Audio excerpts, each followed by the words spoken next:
What's up guys? Today we're going to check out Knock at the Cabin on 4K Blu-ray. I'm not going to get into how good or bad the movie is, I'm just going to share some of my thoughts on the audio and video quality.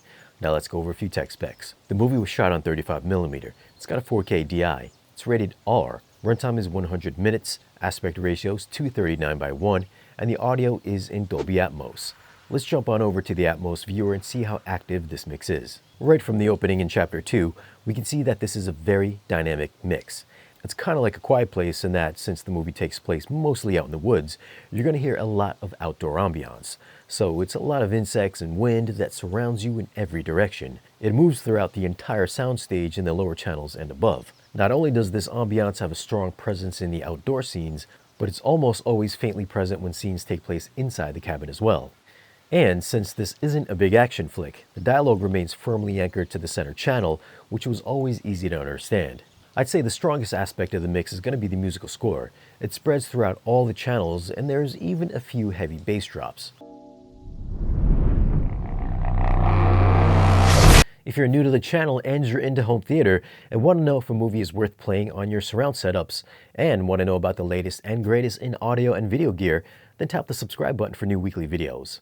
As for the video quality, since it was shot on film, it does have a very light layer of grain, so it's not going to have that digitally clean 4K crispy look. There's still some sharp looking close-ups, but it's not to the level of being able to count strands of hair. And because of the use of these vintage 90s lenses, the image has a soft vignette around the outer edges of the screen, so it'll look a bit blurry. It's not a knock on the transfer itself, it's just an artistic choice that some folks might find distracting. As for the HDR, it's got a max CLL of 393 and a max FALL of 54, so it's definitely not one of the brightest looking movies out there. It's got a very warm look to it, and because the movie does take place out in the woods, there's a lot of greens and browns without a lot of eye-popping vivid colors. Since this movie isn't particularly bright, there's also not going to be really bright specular highlights. Although whites do look a bit overexposed, which does give off the impression that the highlights might be too hot. But again, it's just a stylistic choice. Black levels were fine in retaining shadow detail and offering up some solid contrast. Overall, it's got a very intentional stylistic look that some folks that want that ultra 4K detail might find disappointing.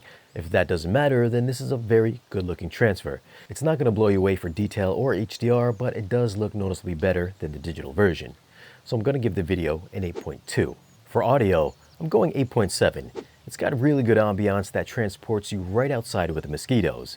It's got a great sounding score and excellent use of the high channels to give you a very immersive experience. Well, those are my thoughts on Knock at the Cabin on 4K Blu-ray. Have you guys seen it, and what'd you think of the transfer? Also, do you think this is one of Shyamalan's best films? Leave your comment down below and let me know. Now, if you do want to pick up this movie, I'll leave some links for it down below in this video's description.